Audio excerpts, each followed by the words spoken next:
Good afternoon, everybody. I'm Chad Oliver. We begin today with breaking news at noon. NBC2 is now confirming the Immokalee High School football coach, suspended for a week earlier in the season, has now resigned.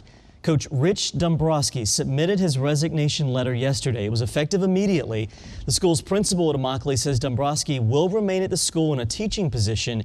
His suspension back in September was for what the school district called a personnel issue.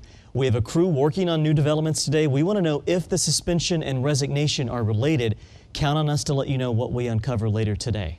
And a story we're following closely out of Collier County. A woman deputies say stabbed her boyfriend to death will appear in court for her charges this afternoon. Right now, 24-year-old Lisa Tromer is still sitting in jail. We brought you the breaking news at noon yesterday after the woman reportedly ran to a nearby gas station and confessed to the crime covered in blood. The scene unraveled at the 7-Eleven on Bald Eagle Drive in Marco Island. Deputies say she told them she stabbed her live-in boyfriend, 30-year-old Trevor Smith, to death. She told authorities the two argued for hours at their Park Avenue apartment before she grabbed a knife and stabbed him. Residents say the couple was well known on the island and they are shocked to hear what happened. And when you take a look at the numbers, crime numbers in Marco, you can see why. This is actually the first murder on Marco Island in 7 years and only the second since the year 2000. Count on NBC2 to uncover what's next for that suspect. Developing today, NBC2 is the only station right now inside a statewide meeting where school board officials are meeting in Tampa talking about hot topics that affect children, things like achievement gaps and testing. We first told you about 4 school districts, including Charlotte County, who have cut ties between test scores and teacher salaries. NBC2's Andrea Hubble is live now from Tampa at the Florida School Boards Association, where we're expecting to hear this conversation continue. Andrea.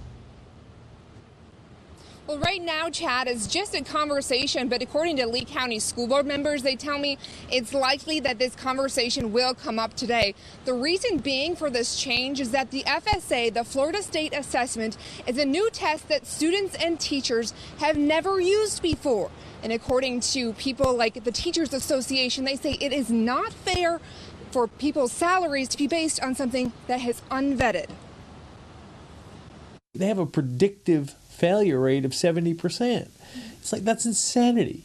And yet we're going to base people's livelihoods and salaries on these tests. They have such great ideas on so many topics that may or may not be on the test. Their connection with their students in the classroom is very absolute vital role in their teaching.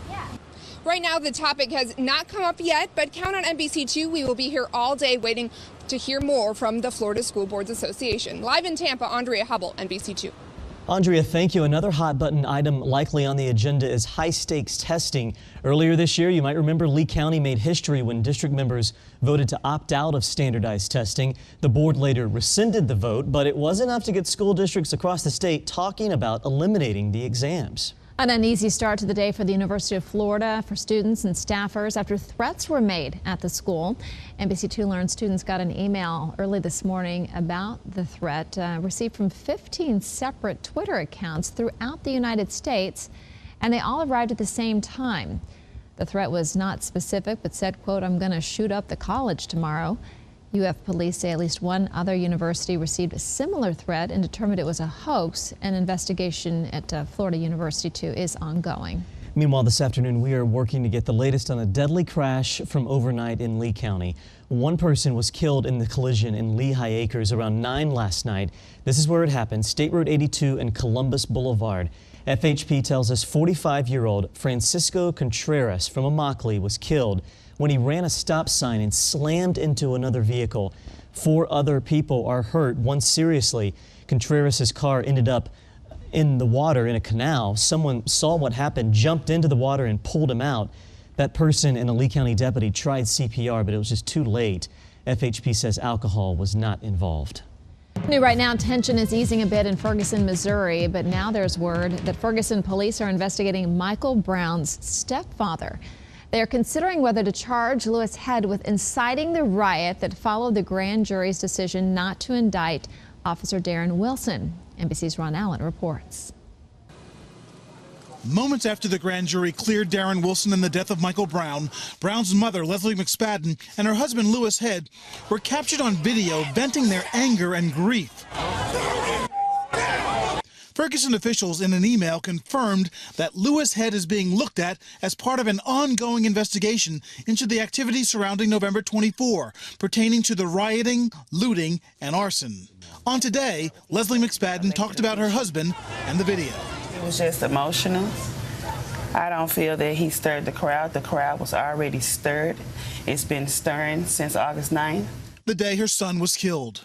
Outrage over the grand jury's decision not to charge Wilson poured onto the streets. At least a dozen businesses destroyed by fire, others vandalized. At least 125 arrests during the next 5 days. Everyone who is responsible for taking away people's property, their livelihoods, their jobs, their businesses, every single one of them needs to be prosecuted to the full extent of the law.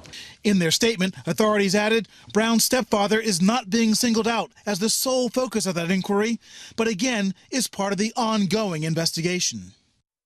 And that was Ron Allen reporting. Officials say the findings of the investigation will be turned over to the St. Louis County Prosecutor's Office. And that means the same prosecutor who has vigorously defended the grand jury's decision not to charge Darren Wilson in the death of Michael Brown may soon decide whether to charge Brown's stepfather with a crime. Developing today, engaging for as long as it takes. That is the plan that U.S. Secretary of State John Kerry says a global coalition to defeat Islamic State militants will use to prevail. Kerry was speaking today at the first meeting of officials from more than 60 countries and interest groups, all working to destroy the violent insurgency. The mostly Sunni militants have overrun much of northern Iraq and Syria during the last year. Meanwhile, an Iraqi official is denying that a woman detained is the wife of Abu Bakr al-Baghdadi. Al-Baghdadi, the leader of the Islamic State group. Today's denial comes a day after Lebanese authorities said they are holding a woman believed to be al-Baghdadi's wife. They said she was detained for traveling with a fake ID and had herself claimed that she is the reclusive extremist leader's spouse. The spokesperson says al-Baghdadi has 2 wives, but neither is this woman. Here in Southwest Florida, Governor Rick Scott will continue his jobs tour around our state. He is celebrating new jobs and a second term in office. Last night in Naples, Arthrex hosted a barbecue for Scott. Just this year, the medical device company has hired 500 new workers in Southwest Florida, and that's why Scott chose this as a stop on his jobs jamboree leading up to inauguration. Governor Scott's inauguration set for the first week in January, and the new legislative session will begin in March. The Cape Coral fire assessment fee will go in front of the Florida Supreme Court this week. We have previously reported a ruling may not come until March or April. Now we're learning it will be heard tomorrow. If the court doesn't rule in the city of Cape Coral's favor, they'll have to return that money the FSA collected. Meanwhile, Fort Myers Police Chief Doug Baker just got a big new contract. The City Council approved a deal that will pay Chief Baker about $137,000 a year. The contract runs through the year 2018. And we want to let you know about some new changes for Lee County's controversial animal ordinance. So this is all for pet owners in Lee County. Commissioners repealed the bill that they passed back in February. Animal owners will no longer be forced to spay or neuter their pets unless it's been picked up twice by animal services. Local breeders are not required to get a license. Critics of the original ordinance call it unfair, unenforceable, and too expensive, so this revised ordinance still prohibits tethering, though, of unattended animals. Still to come on NBC News at noon, the worst news a parent can hear as they wait for the child to make it home safely from school. I just got over in the field and I just hit my knees and I just started praying. What happened on the bus ride that ended deadly for multiple students? Also, the dentist will tell you to open wide, but is it for the dental work or the price of the visit? NBC2 is learning how new technology is cutting dental costs drastically. And sunshine dominating our weather patterns so far for this first few days of December. We're looking live outside right now from on top of the radar tower toward downtown Fort Myers and the Caloosahatchee River. Got a mix of sun and clouds. We'll talk about what's in store for the afternoon and how much longer our weather pattern will stay like this. Details on what to expect for the next 7 days coming up in your first alert forecast. In today's HealthCast, a new government report looks at depression in America. Nearly 8% of teens and adults suffer from moderate or severe depression, but most don't seek treatment. Researchers found women between the ages of 40 and 60 and those living between the poverty level are most at risk, while 43% of people with severe depressive symptoms reported having difficulties at work and home, social activities. Only a third of those reached out to a mental health professional in the last year. If you or your kids have ever worn braces, you know how frustrating and costly it can be to lose a retainer. Now, new 3D technology is saving you not only a trip to the orthodontist office, but money too. NBC's Rachel McNeil has the story. Orthodontic specialist Dr. Ringman McClendon has heard just about every excuse for losing a retainer. The dog eats them, they wear out. It's really helpful to have a backup. You've probably put the goo in your mouth and waited for it to harden to make a mold. Then it was sent by snail mail, and weeks later, your retainer would be ready. Well, 3D technology is changing all that. That process saves them the need to go in the office again, have the goo put in your mouth again for the impression. And so it saves literally time, effort, and money on everyone's part.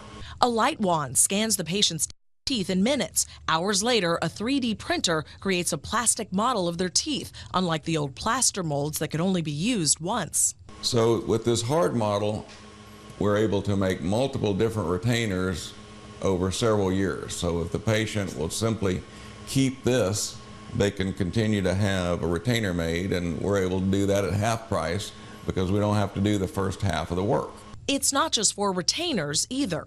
Dentists are using them to create crowns and special restorations of the teeth, and the doctor's able to send this to any laboratory in the world that has this technology on the other end. Dr. McClendon says more specialists are now using that 3D printing technology. Well, it's certainly beautiful outside. It's kind of tough to go to work. I think most people feel that way. They would rather be Christmas shopping or maybe putting up some holiday decorations because it's just gorgeous. It's beautiful. And you say this is about average, where we should be temps in the upper 70s. Yeah, pretty close. Usually this time of year, early December, our high temperature gets up to around 79 degrees, and we're going to come close to that again today. It's nice. Maybe a couple degrees above that. Humidity levels haven't been too high, and oftentimes in weather here in Southwest Florida, this is really true for a good part of the country, is that we look at wind direction to determine what kind of forecast we're going to have. A lot of times it plays a big. That is your NBC2 First Alert forecast. Just a terrible story here. 2 third graders and a teacher's aide are dead after a terrible crash involving 2 school buses Tuesday in Knoxville, Tennessee. NBC's Wendy Wigdahl spoke to some of the parents who anxiously awaited word on their children. The bus crash on Asheville Highway could be seen from the staging area where parents waited to find out if their kids were on either of the 2 buses involved, and if so, if they were alive. Jumped in my car and come down here as close as I can get to the scene. And what I seen of the wreck really scared me. I just started praying. Children were riding home around 3 p.m. when the buses collided. Shirley Kelly did not hold her kids until an hour and a half later. I just got over in the field and I just hit my knees and I just started praying. And then this lady come up to me and just asked me if I was okay. I said, yeah, because I know good Lord's going to take care of everything. James and Lucinda are 5th and 4th graders at Chilhowie Intermediate School. Besides a bruise to Lucinda's left cheek, physically both are fine. About 18 kids who had minor to no injuries, like Lucinda, reunited with their parents first before going to the hospital. But cuts and bruises can heal faster than the emotional trauma. Give the kids some space to heal. Give them time. Stay close to them. Dr. Clovis Stair is with a crisis response team for Knox County Schools. She spoke with kids as they came off the bus and says counseling will continue. We're going to have some anxiety reactions to it. Some kids maybe who have troubles getting on a school bus or coming to school, separating from their parents. So we'll work with cases individually as needed. Shirley will be paying attention to the needs of her 2 kids, but she's finding comfort. It was such a relief. Having her son and daughter beside her. I couldn't thank God more. Again, 2 children were killed in that crash and a teacher's aide also killed. 20 others were hurt. 3 were taken to the hospital. New right now, attorneys for a Texas death row inmate say their client is too delusional to execute. We're monitoring this. Here we are in the final hours before his death tonight. Lethal injection scheduled for a 56-year-old named Scott Panetti for fatally shooting his in-laws in their home 2 decades ago. His attorneys want a new round of competency test. They also want the U.S. Supreme Court to examine whether executing the mentally ill amounts to unconstitutional cruel and punishment. State attorneys said records showed no significant change since his last exam when he was found to be competent. A funeral is set for today for an Ohio State football player and wrestler found dead in a trash bin. Costa George disappeared last week after texting his parents about how concussions were messing with his head. Police believe the 22-year-old took his own life. A major airbag defect linked to multiple vehicle deaths. But is the scope of the recall echoing just how big the problem really is? The hot debate is underway next on NBC 2 News at noon. And students go off to college for what parents hope will be a 4-year plan. But is that really enough time to earn a degree nowadays? NBC 2 finds out. NBC 2 is on top of a big story today, a big national story. A congressional panel is hearing testimony from automakers and officials of Takata Corporation. Now, that company makes airbags that have been shown to explode and shoot out shrapnel when deployed, leading to injuries, even death. The firm has refused to comply with a government demand for an expanded recall. The company wants Takata and automakers to add millions more cars across the U.S. to the recalls now limited to areas with high humidity like our state of Florida. Auto sales are surging to levels that dealers haven't seen in more than a decade. And you can guess one major reason why. The steep decline in gas prices. Experts say the trend is likely to continue down to levels many thought we'd never see again. NBC's Janet Shamlian is following the money. From America's highways to its new car showrooms, lower pump prices are helping to gas the economy and put some extra cash in family piggy banks. Just since June, oil prices have fallen 34% to a 5-year low. While $2.70 a gallon is the national average for gas, in St. Louis, it's down to $2.37, cheapest in the country.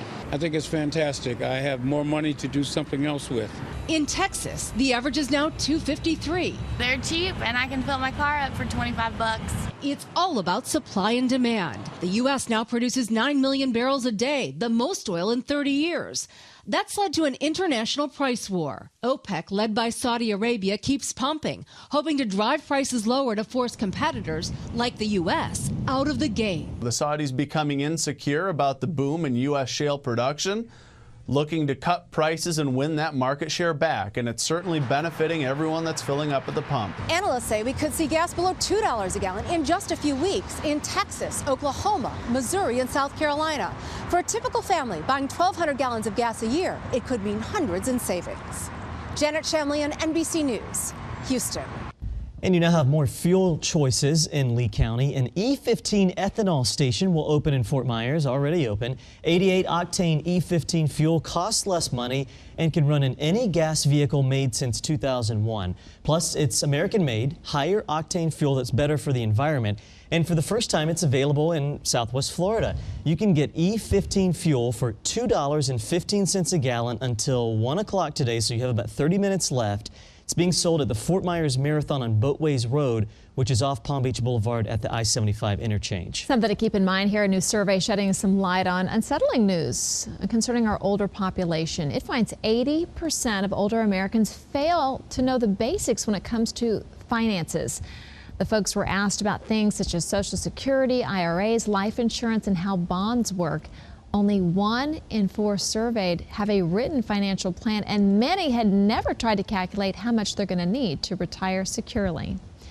Well, how many years does it take to graduate college? New report finds the vast majority of students at American public colleges are taking longer. The report finds only 19% of full-time students earn a bachelor's degree in 4 years. 19%. It also found that only 50 of almost 600 public 4-year institutions graduate a majority of their full-time students on time. The report says some of the causes for not graduating in 4 years are the inability to register for required classes, credits lost in transfer, and some students just take too few credits per semester. Still to come on the news at noon, working through pregnancy. Should it be the mom's choice or the employer's decision? The U.S. government looks at who can and can't make the call. And if holiday shopping is frightening this holiday season, the right app on your phone could be your perfect assistance for your holiday errands. We're going to take it to the experts to help you choose which one to download. Hi, everybody. Today, the power of Zen. Unlocking its secrets could transform your health and life. A Zen master is here, and he's going to share his foolproof guide to stress busting. See 5 small things you can do to create calm in chaos. Plus, there's something surprising about certain anti-anxiety and sleep medications you may find in your own medicine cabinet, because they're now being linked to Alzheimer's. I'm going to tell you what you need to know to protect yourself. Live, the news you count on. NBC 2 News at Noon. Good afternoon. If you are just joining us, I want to get you caught up on the top stories. In the last half hour, we confirmed the Immokalee High School football coach, Rich Dombrowski, suspended for a week early in the season, has resigned. Dombrowski's resignation letter effective immediately. The school principal says that Dombrowski will remain at the school in his teaching position. Dombrowski's suspension in September was for something the school district called a personnel issue. We are working right now to find out if the suspension and his resignation today are related. NBC 2 is in Tampa now, where school board officials are talking about hot topics affecting your children. 4 school districts, including Charlotte County, have cut ties between test scores and teacher salaries. The reason being, this is the first year that students and teachers will take the Florida State Assessment. Some parents and teachers agree it might not be fair to base someone's livelihood on an unvetted test. Lee County School Board members say the topic of unlinking salaries and test scores will likely come up today. Well, we had a little peek of this in our 11 o'clock hour, but a nearly 600-pound manatee was just released back into the wild today after being hospitalized at the Naples Lowry Zoo for red tide poisoning. NBC 2's Holly Hojek is at the loading dock off Palm Beach Boulevard, where the manatee was released just within the last half hour. Pretty cool, Holly. You could still see his head popping up out of the water shortly after the release. For the last 4 weeks, the folks at the Naples Lowry Zoo have been nursing this sick manatee back to health after he was intoxicated with red tide poisoning. Let's get you video of that release. A small crowd gathered. This manatee made the trip. It took about 2 hours from Naples in an air-conditioned U-Haul. They loaded him up onto a tarp. He got to kind of soak in the sun for a little bit. His fans took some pictures, and then into the water he went with a big splash of his tail. He said goodbye. Now, when we first told you about this manatee, it was about a month ago. He was found beached and unresponsive up in Bokeelia. He had been poisoned by red tide. Now, he was the first report we reported on of red tide, and we confirmed today he's been the only manatee, which is really great news considering this time of year and how we've seen red tide in this area. Now, what I also found out really kind of cool, like a microchip for your dog, they have also had a tracking device put in this manatee, and notice the markings on her skin. In case she's ever in distress again, they can go and help her out and keep an eye on her. Reporting live in Fort Myers today, Holly Hojek, NBC 2. Holly, thank you. Well, today the Supreme Court is taking up a pregnancy discrimination case in the workplace, and this case has the potential to affect many American women who continue to work through their pregnancies. The case before the justices involves a former driver for UPS. She wanted a temporary assignment to avoid lifting heavy packages after she became pregnant. That was back in 2006. But UPS reportedly refused to accommodate Peggy Young, so she was on unpaid leave until 2 months after she gave birth, losing her pension and benefits. Well, the court is going to weigh in whether the company's actions violated the Pregnancy Discrimination Act. Now, UPS says it will voluntarily offer pregnant women light duty starting in January. However, the company contends it did comply with the law back in 2006 in Young's case. Also today, the House is expected to pass a bill allowing Americans with disabilities to open tax-sheltered bank accounts. This would allow them to pay for certain long-term expenses. Supporters say it is the broadest legislation to help the disabled in a quarter century. Introduced back in 2006, the legislation now lists 85% of Congress as co-sponsors. A Senate vote is expected next week. The House is also moving to extend a $45 billion package of expired tax breaks through the end of the year. The bill would enable millions of businesses and individuals to claim the tax breaks on their 2014 returns. Beyond December 31st, though, their fate would be uncertain. Today, the Republican-controlled House is expected to pass more than 50 breaks and send it to the Senate. The White House signaled Tuesday it would support a short-term package. Major developments in the University of Florida head coach search. Yahoo Sports reporting that Florida Athletic Director Jeremy Foley and Colorado State head coach Jim McElwain are in late stages of a deal to make him the next coach for the Gators. I'm sure a lot of Gator fans are watching this one closely. One thing, though, that could get in the way is McElwain's reported $7.5 million buyout to get him away from Colorado. McElwain's CSU team is 10-2 this year, has one of the top offenses in the country, something the Gators are lacking under former coach Will Muschamp. A former announcement could come as early as today. We'll, of course, keep you posted. A lot of Gator fans hoping to get the fun and gun back in Gainesville. Well, today there is a hearing taking place in Tallahassee centered on FSU star quarterback Jameis Winston. The hearing began Tuesday and is looking into whether the Heisman Trophy winner broke the school's code of conduct. A fellow student accused Winston of sexual assault back in 2012. Police did not arrest Winston at the time. His attorney says the accuser is lying.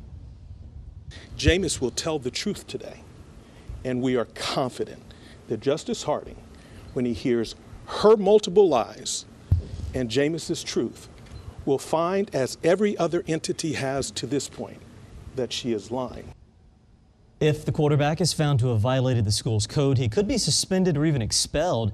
FSU says it will send a formal decision letter 10 class days after the hearing ends. Florida State's football team, which has won 28 games in a row, plays Georgia Tech in the ACC championship game on Saturday.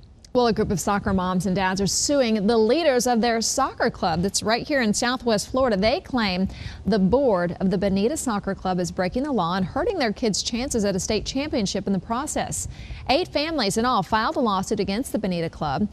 They say no decision the board makes is official because there are only 2 people on the board. According to the club's bylaws and Florida statute, there needs to be at least 3 people on the board. Parents are fired up right now because those 2 board members decided to fire the team's beloved coach, who led them to an undefeated season. They want to play, they want to be happy. It's supposed to be a game, but unfortunately they've been dragged through a situation that they shouldn't have to be dragged through. In the lawsuit, parents are asking for information too about club dues and how the money's been spent. The case is going to go to court December 8th for an emergency injunction. NBC2 reached out to the board members multiple times for comment, but so far no word back. The owner of a favorite spot on Sanibel Island wants to move to a new location. Doc Ford's is looking to relocate from Rabbit Road to Tarpon Bay Road. That's right across the street from the Bailey Center. The new location would seat about 200 people and have parking for more than 100 vehicles. The owner of Doc Ford said the lease is up at the current location and it's time to have a place of its own. But some on Sanibel are upset the property is next to a wildlife preserve. We've been embedded in this community for a lot of years and want to continue this long-term relationship. I mean, this is my home. My single biggest concern is the impact of putting a rum bar in a wildlife preserve. It's just way too intense a use of this corner to allow this to happen. The permit is under review right now. City Council on Sanibel expected to have a recommendation by next month. The final numbers are rolling in on this Wednesday, showing just how much of a success Cyber Monday really was. Turns out Cyber Monday was the biggest online shopping day ever. That's according to analytics firm ComScore, which says e-commerce sales on the Monday after Thanksgiving hit $2 billion. That's up 17% compared to the same period a year ago. It's also the first time that Cyber Monday sales have surpassed $2 billion, making it the biggest online shopping day in history. ComScore says that for the full 5-day shopping period around Thanksgiving, sales were up 24%. If you still have some shopping to do, how do you make sure you have the best price and actually keep track of everything? NBC's tech expert Mike Wendland has some apps that will help you organize and manage shopping this year with a new efficiency. If you're a coupon collector, get the Snip Snap app. There's no longer a need to carry around a stack of physical coupons. You snap photos of the print coupons on your smartphone, and then you store them within the app. You can browse over 1 million coupons collected by other users, all searchable as well. At the store, just call up the coupon photo from your smartphone at checkout. That's sure a lot easier than dealing with a stack of paper coupons. If you know what you want to buy and are waiting for it to go on sale at the lowest price, Shop Advisor is the app you need for iPhone and Android. You want to find out if that deal is really a bargain? Shop Advisor searches its database of millions of products and thousands of local and online retailers for best prices on your favorite gift. You can also put items on a watch list, alerting you to when they go on sale at a nearby location. Here's a couple of other cool apps. Santa's Bag is for the iPhone. Lets you enter a shopping list, keeping track of who gets what you spent, what you need to buy, from where, and when. I love Red Laser. Lets you know if that gift you're about to buy can be bought cheaper somewhere else. Scan the product barcode with your Android, Apple, or Windows phone, and the Red Laser app will tell you if the item can be found at a better price at a nearby store or online. You can find more information about those shopping apps that Mike just showed us on our website. Just go to NBC-2.com and click on news links. Want to give you a sneak peek now inside a must-see holiday happening here in Southwest Florida. If you've never done this, you got to check it out. It's the Edison Ford Winter Estates, but it's all decked out for the holidays. You and your family can enjoy its annual Holiday Nights event where you can relive history and enjoy the Christmas spirit. Millions of lights are out, decorations too on historic buildings and acres of gardens. There's also a free children's holiday tree trail and handmade ornaments on the trees created by Lee County students. But it also becomes a real city while Thomas Edison is vacationing here. So by the 1930s, when Edison passes away, the community is really celebrating his legacy. And I think that continues today with Holiday Nights. Yeah, it's really neat. If you'd like to check it out, we've got everything you need to know, prices and so forth. It's open now until January 2nd. We have the ticket information again, hours too. That's on our website, NBC-2.com. Next at noon, we are getting all new video of the moments a cruise ship sunk into the ocean. We're going to show you the footage, plus look at the trial underway right now for the ship's captain. And you no longer have to chase down Girl Scouts to get your hand on those fabulous cookies. NBC2 uncovers the new way you can get the cookies delivered right to your door. And we have a nice supply of sunshine on this Wednesday. Rain pretty scarce as we look at the only live radar in town scanning our skies. We've only seen a couple little small spots, a couple of dots of rain showing up on the live radar. We'll use our high-resolution forecast model to show you what's in store for the rest of the day and look ahead into your Thursday as well, plus the next 7. That's coming up in your first alert forecast. Stay with us. A Massachusetts hospital has confirmed it is testing a patient for possible Ebola. The patient was admitted to Boston's Massachusetts General Hospital Tuesday afternoon. The patient recently returned from West Africa and meets the CDC standard for testing. Preliminary test results are expected today. We're keeping an eye out for those. The hospital has declined to talk about the patient's condition, sex, or age. It is the first time this hospital has admitted a patient under investigation for Ebola. All new right now, you are looking at new video just released from the Costa Concordia cruise ship crash. It smashed into Italy's coast 2 years ago, killing 32 people. The video shows the chaos that was on board, and you can see the boat submerged in the water as passengers get saved before it's too late. Today, the captain of the ship is giving his second day of court testimony. Francesco Scatino is being tried alone on charges of manslaughter, causing a shipwreck, and abandoning ship. If convicted, he faces up to 20 years in jail. At a long questioning session yesterday, Scatino said he brought the ship close to shore as a treat for passengers and as a favor to a crew member. The National Weather Service says up to 6 inches of rain is possible in parts of Southern California by the time an intense Pacific storm ends today. A single-day record set back in 1961 was broken in Los Angeles on Tuesday. For much of the day, there was an evacuation order in place for many homes about 50 miles northwest of Los Angeles. Authorities were concerned there could be mudslides in that area. And across Southwest Florida for about the last week, we've seen a very quiet, relatively dry weather pattern, except for a few isolated showers and maybe 1 or 2 downpours, riding in on those easterly breezes and pushing out toward the west. I want to share a view with you, one of our brand new cameras we have now in Naples. This is from the Naples Grand Beach Resort. That is your first alert forecast. All right, Jason, thank you. Well, Girl Scout cookie sales, as we know it, are changing. So if you want your tag-alongs, your Thin Mints, and your Do-si-dos, there is a new way to get your fix. NBC's Lori Bordenora reports. It's Girl Scout cookie time again. To raise extra funds we need.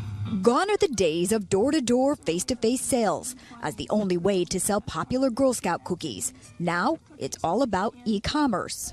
And here you can keep track of your customers. Jada Foreman and Scouts across the country will sell cookies online through their own digital store. You're creating morale about cookies. You make videos online if you want to. You just make it fun for the customer and very easy for the customer. It's easy for them to order online. With every click, she actually has to get approval from me, and I like that. With an online invitation, cookie lovers will be able to visit the Girl Scouts' personal webpage and use a credit card to stock up. Those infamous Thin Mints, Samoas, or Tagalongs will then be shipped straight to your door. That's awesome. I think that's really convenient. They're going to be able to sell them online now?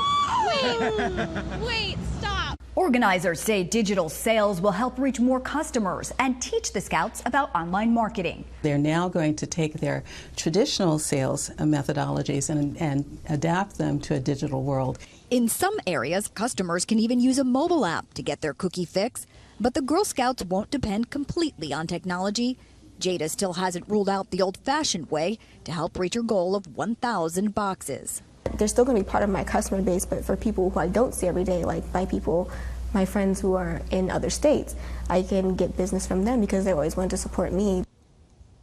Good luck to her. 1,000 boxes. Wow. Well, more than 1 million Scouts from kindergarten-age daisies to brownies to teens gearing up for cookie selling season. So look out for that. Digital sales intended to enhance, not replace, the paper spreadsheets that we're all used to seeing to generate an estimated $800 million in cookie sales a year. I'm curious to see how much more money they're going to make with this. I'm sure they will. It's a little bit easier for people to buy them. The lighting of the famed Rockefeller Center Christmas tree is an annual tradition. Millions of people across the country, of course, consider it a kickoff to the holiday season. NBC's Sarah Dolliff reports from New York as the countdown to the big moment is underway. Well, this year's tree has been on the radar for several years, ever since the head gardener at Rockefeller Center noticed it while he was driving along the interstate. It still needed a little time to grow, but this year it is ready to take its place in the spotlight. Just take a look. 45,000 energy efficient LED bulbs will light up tonight, and at that top, that crowning jewel, the Swarovski crystal star, weighing in at 550 pounds. Now, before the switch is flipped, we're going to see performances from a number of big names, including Tony Bennett, Lady Gaga, Mariah Carey, and LeAnn Rimes. This is something I've watched my whole life. As a kid, grew up watching it, and so now to like be on the stage and a part of the whole lighting is very exciting. There's so much great energy going on in New York, and this is kind of really the kickoff of the holiday season for a lot of people. So yeah, it's an honor to be a part of it. The tree will stay lit until January 7th, giving millions of people the opportunity to come see it in person. After that, it will be recycled, and the hunt for the 2015 Christmas tree will begin. In Rockefeller Center, I'm Sarah Dolliff, NBC News. All new today at 4. Coming up this afternoon, Iran, of course, a major threat to America. And we're finding out those targeting Americans can get to us by way of computer. First at 4, the new targets for which hackers are aiming.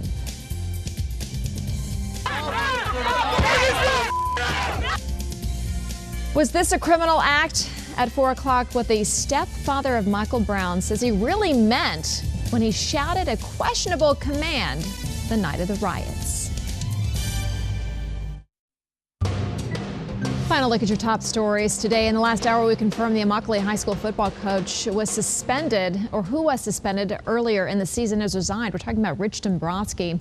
His resignation letter effective immediately. Now, the school's principal says Dombrowski will remain at the school teaching.